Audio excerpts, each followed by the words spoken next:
you get that about those snakes? I don't mind Japs, but snakes. How did the skipper say it? Okay. I heard him. He said Okinawa.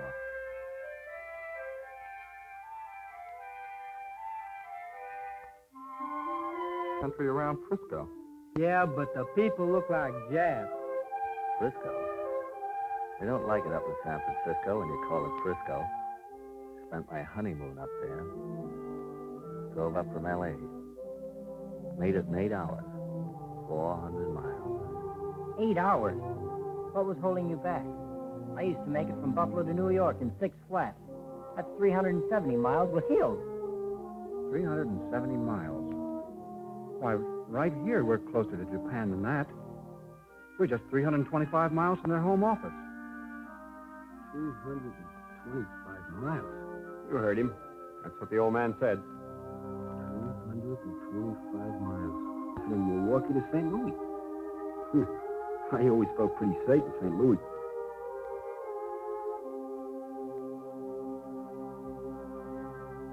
That's awfully close. Mighty close.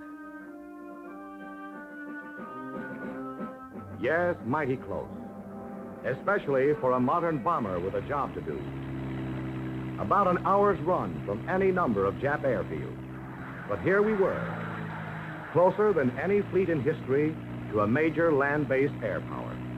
At Midway, in the Coral Sea, even in the Marianas, distance had been against the Japanese Air Force. But now, as our fleet sailed against the enemy inner island, the range was easy for any Jap plane that could fly. There were those who said no fleet could risk it, but the stakes were high.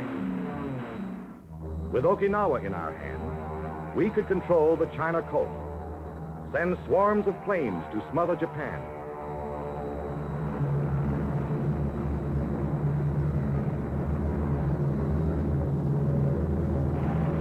We were reaching for the throat of an empire. The risk must be taken. On the island of Okinawa, 5,000 miles from San Francisco, the earth shook from a fearful pounding by our ships and planes.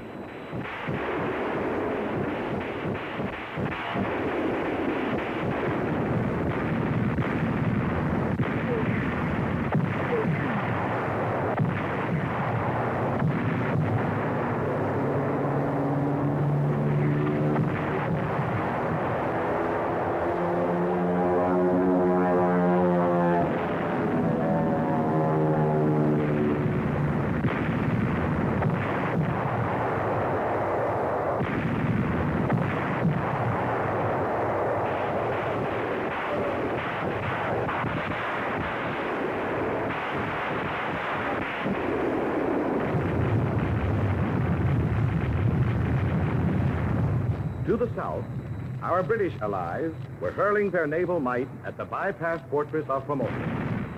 They were raking Sakashima with shell and bomb. England's greatest battleships and newest carriers were there, screening us on the south, paying off with pleasure an old debt to Nippon.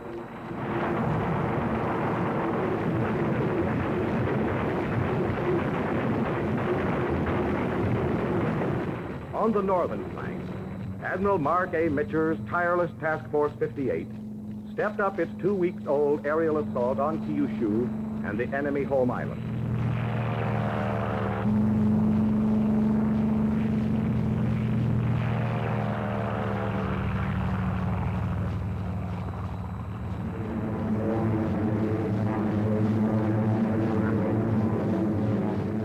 It was the 4th of July in reverse, on Japanese shipping, harbors, airfields, factories.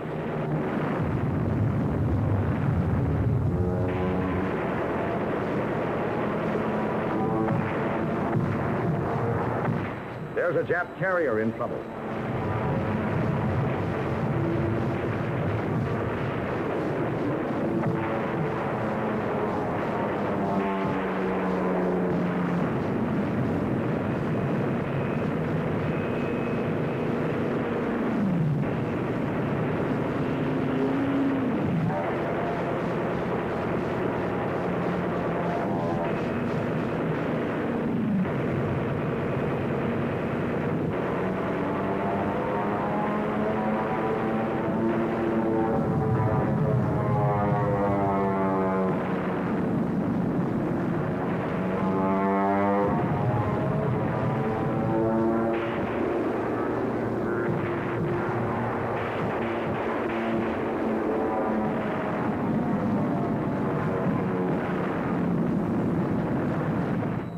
Men of the Navy, 400,000 men, called it Love Day.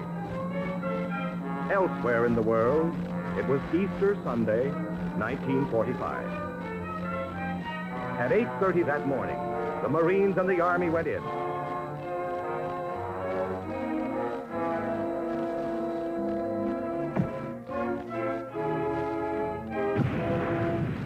$100,000 Yanks were rattling the lock on Japan's front door. They were plowing sacred soil with American boots, tractors, tanks.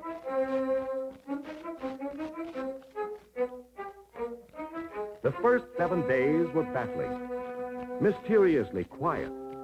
Ashore, Army and Marines pushed steadily forward, looking for an enemy which had vanished. On the 1,400 ships supporting the invasion, men waited at their battle stations and waited. We knew the blow would come, but how and when?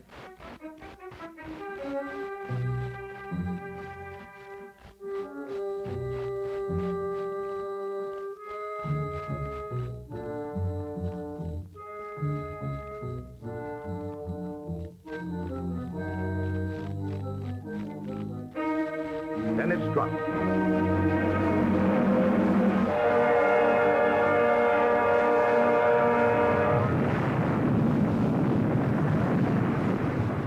They call it kamikaze, meaning the divine tempest. We call them suicide planes, manned by pilots wearing the ceremonial red sash of the kamikaze corps. They specialize in one-way trips. Their destination, the deck or hull of any American ship onto which planes, bombs, burning gasoline, and red-sashed pilots can crash.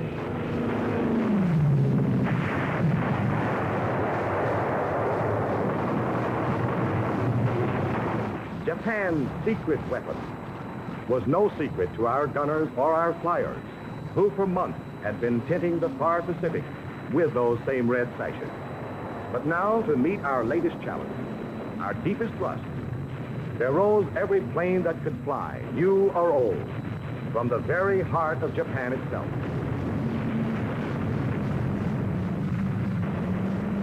"16-year-olds, still in aviation school, were given their wings, a sash, and a mission. It was a maniacal, all-out effort to smash our sea power, isolate our troops on Okinawa. It was desperation. It was suicide. But it would be the pattern from now on to the very finish. A struggle between men who want to die and men who fight to live.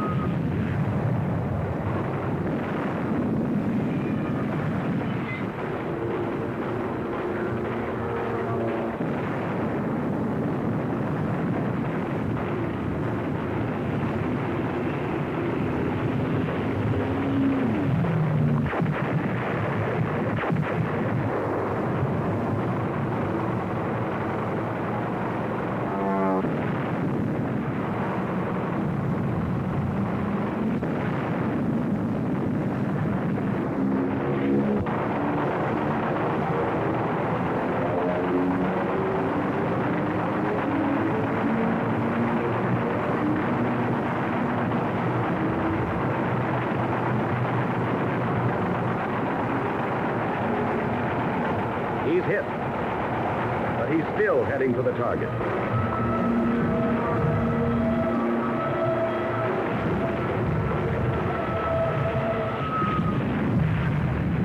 Missed.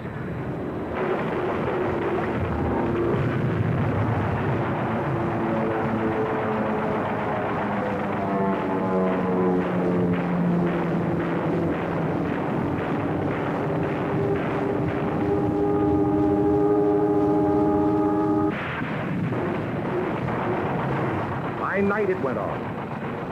Hundreds of land-based planes streaked low over the sea at our carrier.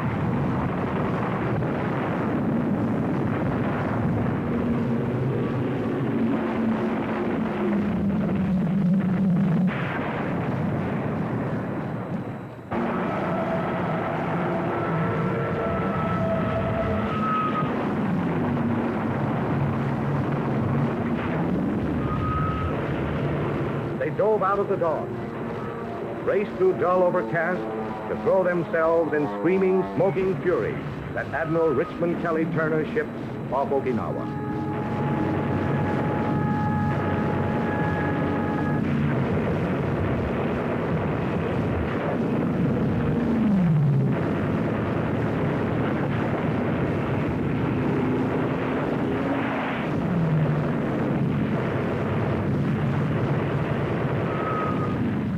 Again, the old battleships were there, and new ships of the line.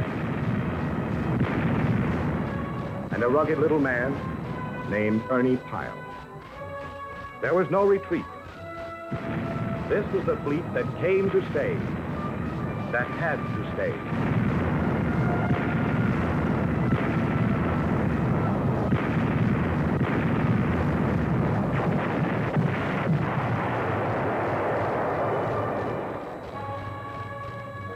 Had to stay because the men that the Navy landed needed tons of steel from Navy guns.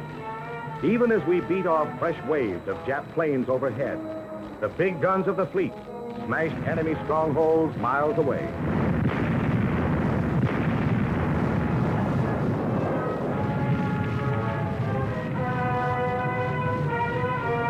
Had to stay because our men, advancing through the rice paddies and over the steep ridges, had to have close air support from the baby flat tops. In the air control room aboard the command ship, strike upon strike was ordered.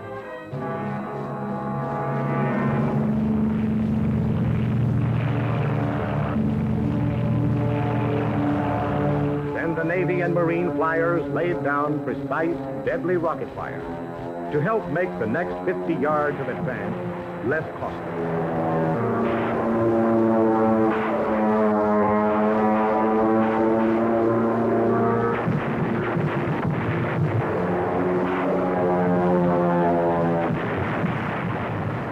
This was the fleet that had to stay because always the stream of supplies to those troops must be steady and fused. A bridge of ships was thrown across the Pacific to bring our men more food, more medicine, more ammunition. And waiting at the end of the longest supply route in any war were the kamikazes. It was weird. It was savvy. This was a fleet fighting like infantry, punching away at the enemy. Only there are no foxholes in the ocean.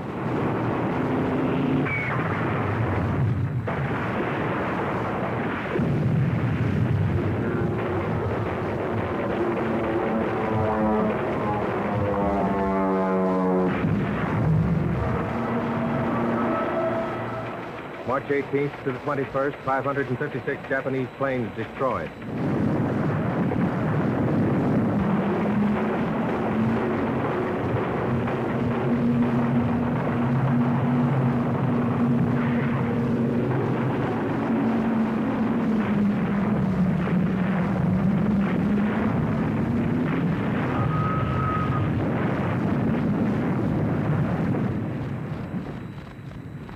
Men fought without sleep. Some fought with guns. Some with axes, torches. Some with fire-smothering foam.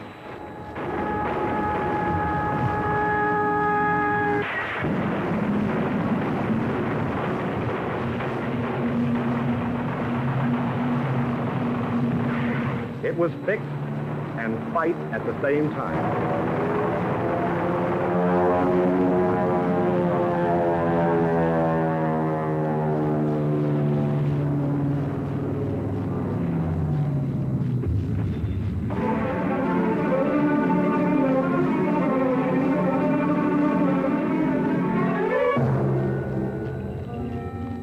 Many fell at their battle stations, and some were buried.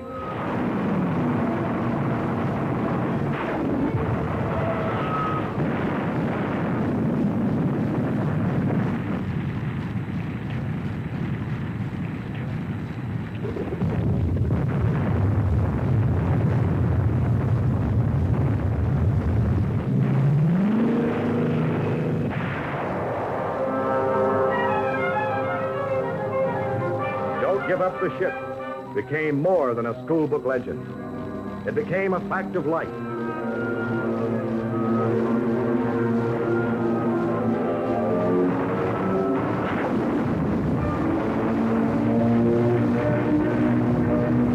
April 13th brought more planes and shocking news.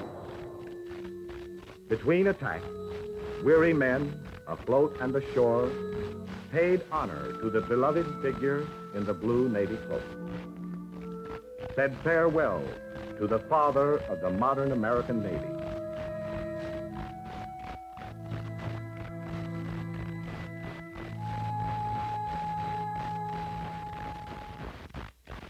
Then they turned and met the next assault. During 3 fabulous months, thousands of aircraft were hurled against our ships. But only 10% ever slipped through our air patrol. Yet the siege by air went on. The Japanese beast still spat zero. April 6th, 277 enemy planes shot down. April 12th, 100 planes. May 3rd, 97.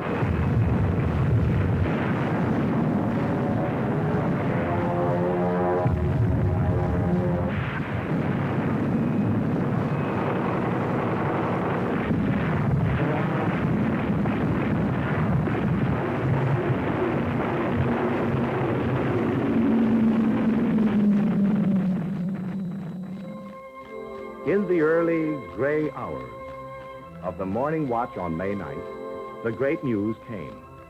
VE Day in Europe. It came first to the lookouts, to the men who stand guard while the others sleep. Men were glad and grateful. Home seemed a little nearer. But for now, VE Day was simply the 1,247th day of our Pacific War. From the rolling decks of our carriers, the fighters rose once again to intercept the enemy.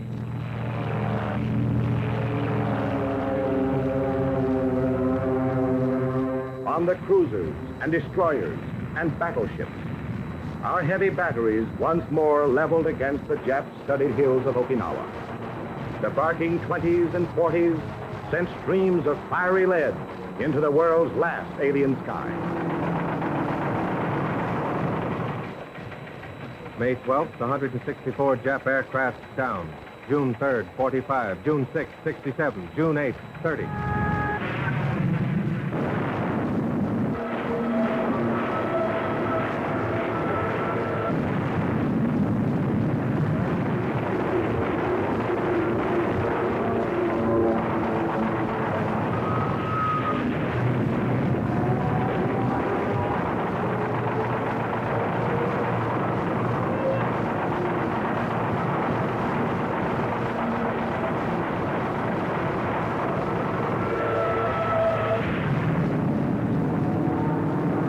For week after vicious week, the most devastating air-sea battle of all time wore on. The Japanese paid with their Air Force, with their newest ships, 4,232 planes.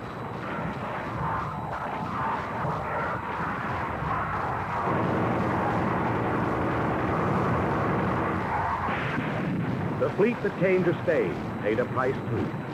But our men, our ships, our planes, took everything the land could throw at the sea and handed it back double.